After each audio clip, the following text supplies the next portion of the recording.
Termites! What's happening? It's night 4. Are you cozy? Is it cold where you're at?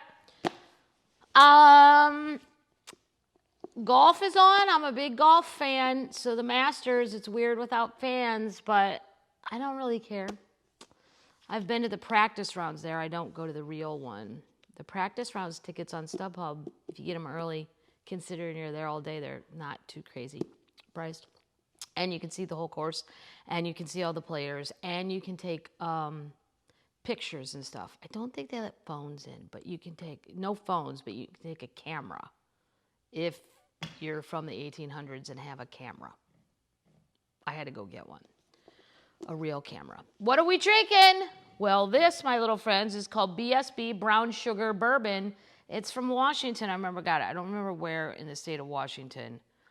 Let me see if I can give them credit, if I can find it. It's a family-run craft distillery. No.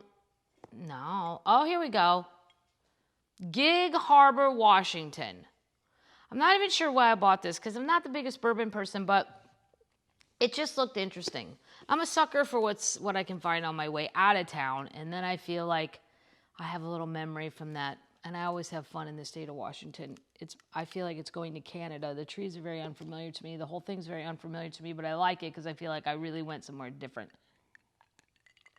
Where'd we leave off, termites? Mama stole the shoes. Mama stole the shoes, and Daddy didn't have a problem with it because they couldn't afford the shoes.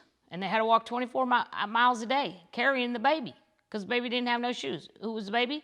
The baby was this lady, except they called her Loretta. When Mama told me the story all those years later, she also explained to me that usually a storekeeper would have called the police over a pair of stolen shoes. Nah, see, I would have thought so. Daddy had to be a bit scared because neither he nor Mommy had ever stolen anything in their lives, I reckon. But for some reason, nobody ever came looking for them shoes. I just couldn't wear them in public. They were my secret shoes. I can't say that I have any secret shoes. I wrote a song about those shoes, put my little red shoes away in 1999. I'd trade every pair of shoes I own to have them back too. And I wrote about the old river bridge after it got tore down. The song is called I'm Going to Swim Big Sandy River or Drown. That's how you got to look at life sometimes. You can either swim the river or drown. That is about as simple as it gets. You can either sink or swim.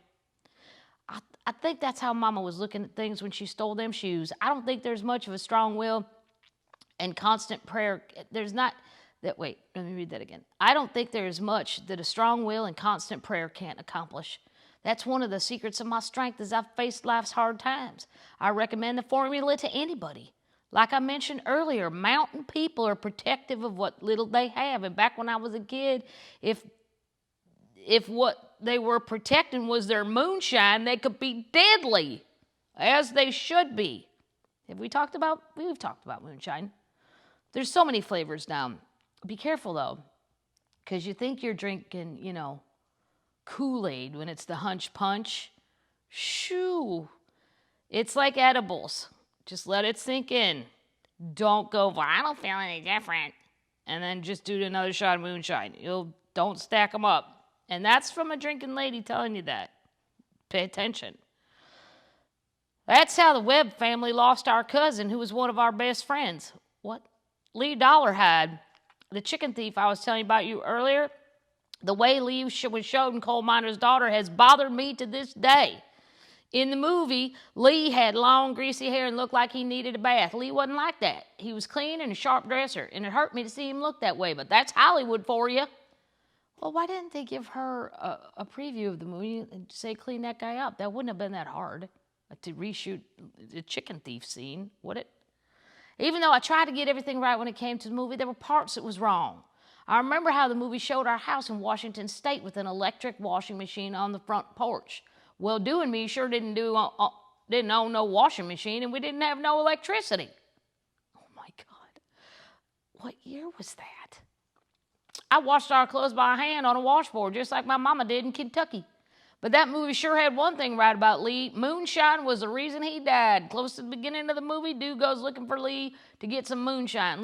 Lee ends up talking to Dude about helping him run shine since, as he put it, in the Holler, a man's got 3 choices: coal mine, moonshine, or moving down the line. Now, why wasn't that a country song? My country song, well, I don't even know if I should say it because I actually might write it.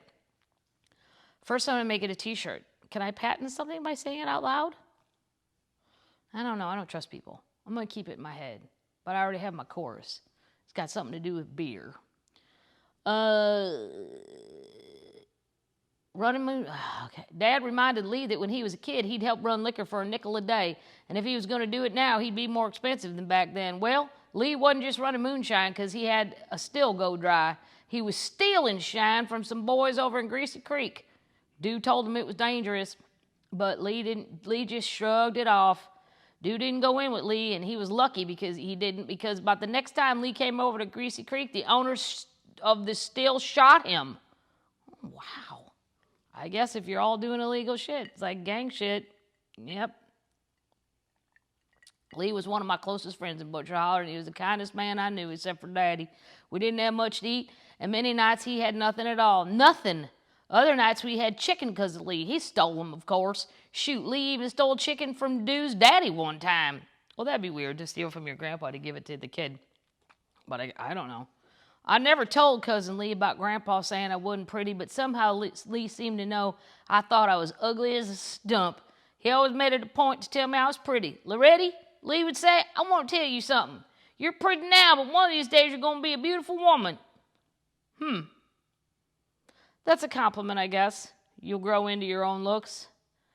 I'd run to the mirror and look and see if I saw any sign of pretty showing up. After all, I never thought Lee would lie about something that important. In the end, I decided he was honest, just blind.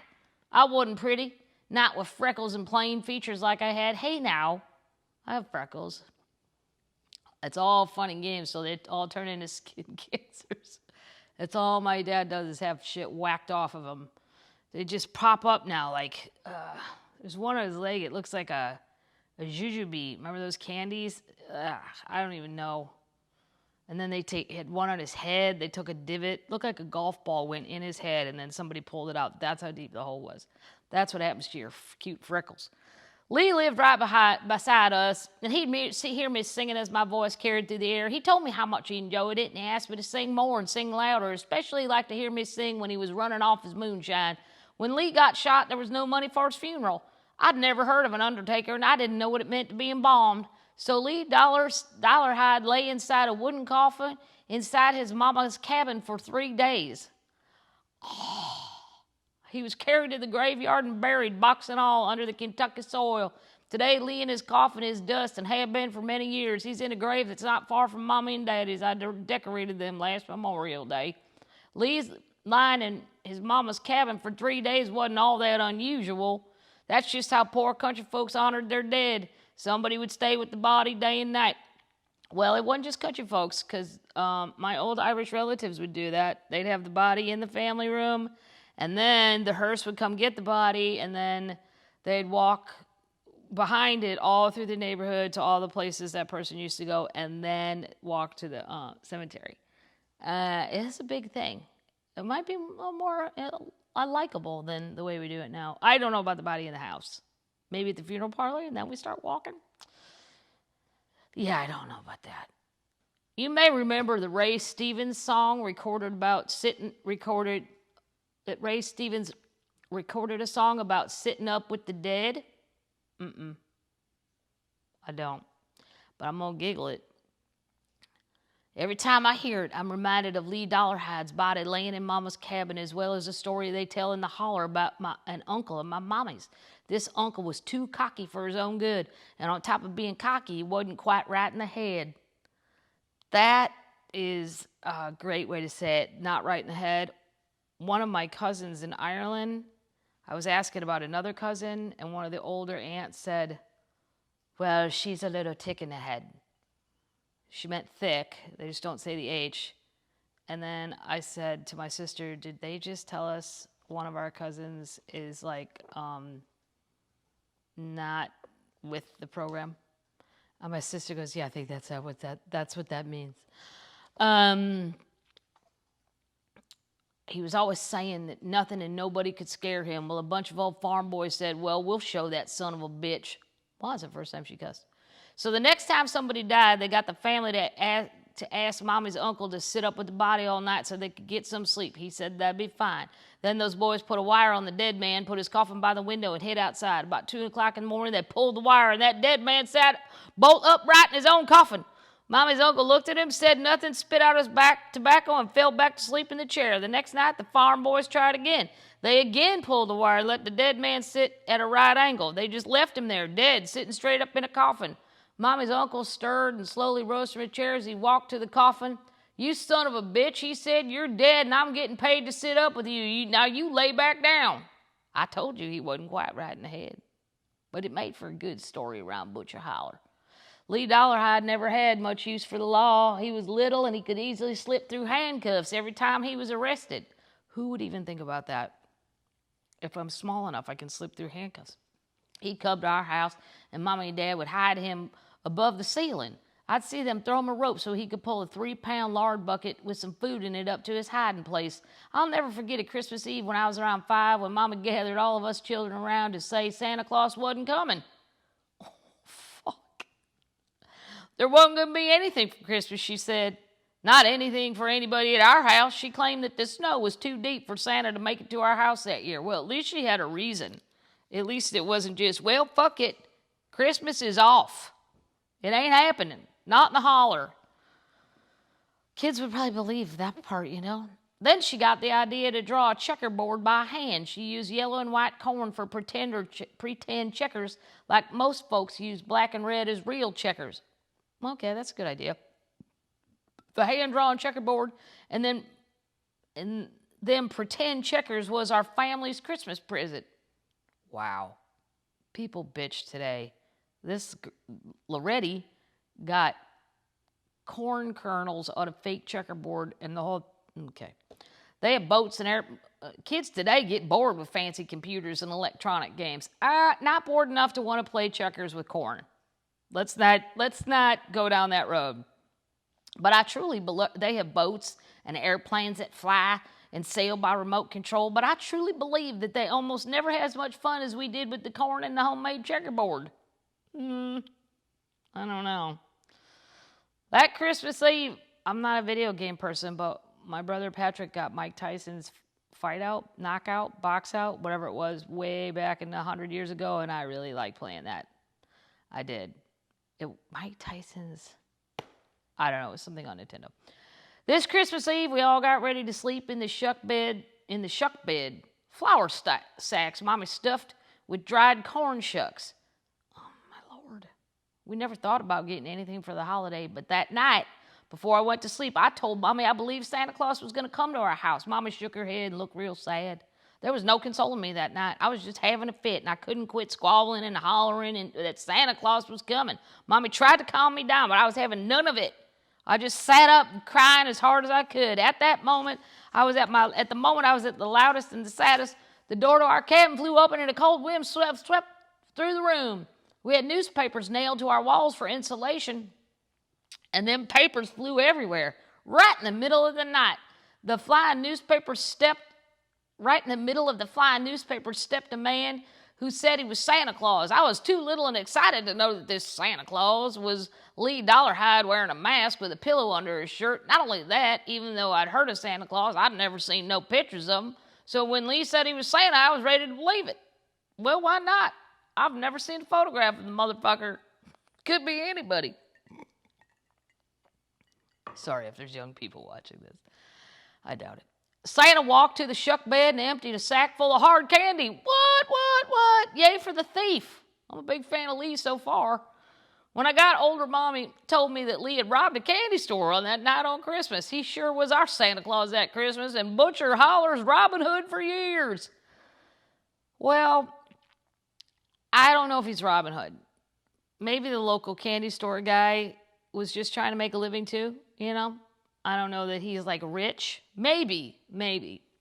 Yeah, he's stealing other people's moonshine. That's not really Robin Hood in it. I found these here chickens, he'd tell us children. Mommy and Daddy wouldn't say nothing. They'd just kill, clean, eat, and fry the meat in no time so their kids could eat, and we devoured it. Mommy kept every part of the chicken, even the feet. She'd scald the feet and peel them, and then put them in a pot to make chicken and dumplings. Every one of my family is eating boiled chicken feet and heads. Okay, I haven't eaten either, and I've eaten weird shit. But just last week, my mom goes, you know, your grandmother really could cook rabbit. What? Yeah.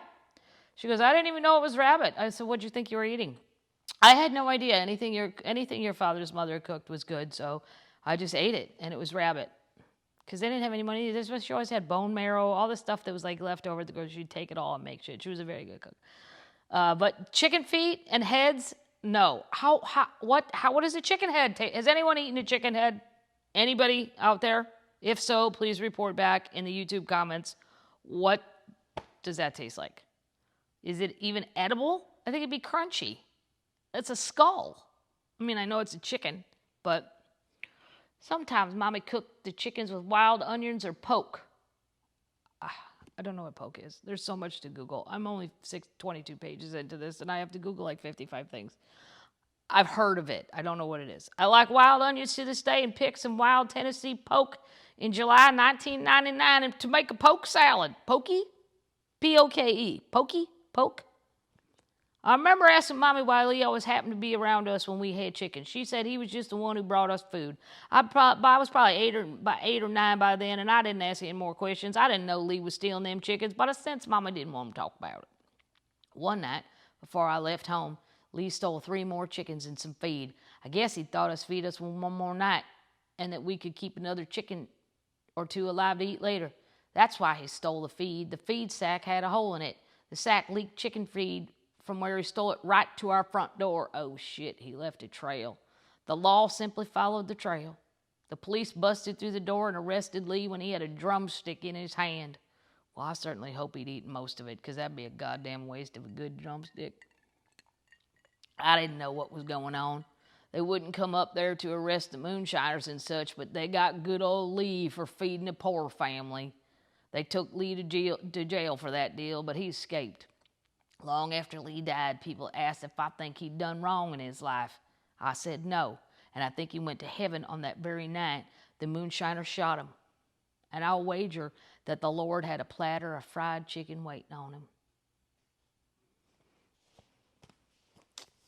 I think that's a good place to stop.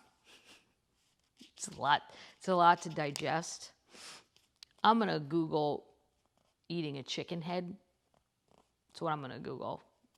Now that this is over, night 4 is over. It's a lot, isn't it? I told you, it makes Tanya Tucker look like she went to a boarding school. This is some back-ass woods hillbilly holler shit, and I love it. And I'll bet you this stuff's going on today, because I've been through some of them hollers. I've been through the Tennessee ones more than... Well, I've been through the Kentucky ones, too, trying to find the bourbon trail. Careful if you're going to go do that. It gets a little deliverance-y in some parts. Just some part. Arkansas, I've been in a lot. Well, Arkansas is more the Ozark Mountains, but then when you get down in there, you hit hollers.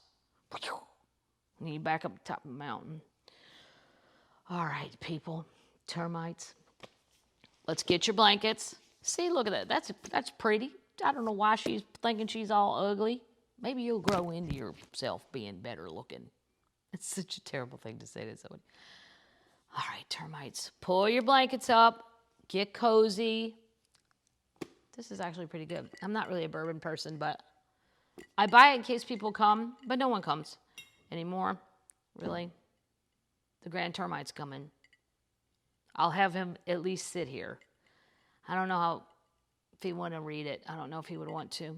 But he likes to listen. So maybe we'll make him read. Shall we? Maybe I'll boil some chicken feet and toes for his arrival. I got a crock pot. I got a baby one from Target. All right, termites, get your blankets. Maybe I'll put on makeup one time this year. Wouldn't that be something? Maybe I'll blow dry my hair. Maybe just to remember what I used to look like. Pull your sheets up. Are they cold? Yes. Did you know I read? Well, actually, my dad read the perfect sleeping temperature is 65. That's what I like. And then people go, It's so fucking cold in your house. that's what I read. It's better to sleep when you're cold. Then the blankets make you so warm. Yeah. That's my good termites. Turn your AC down to 65 if you have it on. Get your blanket. Know that you're a worthy termite. You're a good termite. You're cherished. You're a cherished termite. I cherish you, so do the other termites. And the grand termite cherishes all of us. All of us.